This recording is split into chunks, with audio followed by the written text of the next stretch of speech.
আসসালামু আলাইকুম প্রিয় ভিউয়ার্স। আমার প্রতিষ্ঠানের বার্ষিক পরীক্ষা শুরু হয়েছে।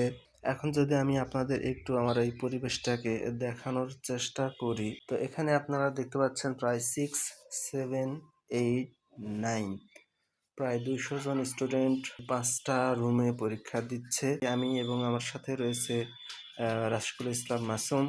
আজকে গণিত পরীক্ষা চলছে।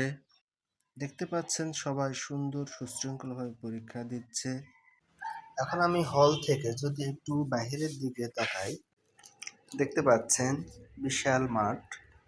এই প্রান্ত থেকে ওই প্রান্ত দেখাই যায় না। এরপরও আপনাদের যদি আরেকবার একটু দেখানোর চেষ্টা করি, এখানে ছেলেরা মূলত football, cricket, hockey, tennis, badminton, kabaddi, কুস্তি এ ধরনের খেলা খেলে। আমাদের মেয়েরা এক্ষেত্রে পিছিয়ে নেই। তারাও দেশীয় খেলা যেমন কুতকিত, গোল্লাছুট, কানামাছি, পুতুল খেলা, তারপরে এই ধরনের যে খেলাগুলো আছে তারাও খেলে। তার সাথে আন্তর্জাতিক মানের যে খেলাগুলো আছে ফুটবল, ক্রিকেট, ভলিবল বা বাস্কেটবল, তারপরে টেবিল টেনিস, এই ধরনের খেলারও পরিবেশ রয়েছে আমাদের মূলত স্কুলে। তো আজকের মতো এ পর্যন্তই। সবাইকে ধন্যবাদ। আসসালামু আলাইকুম।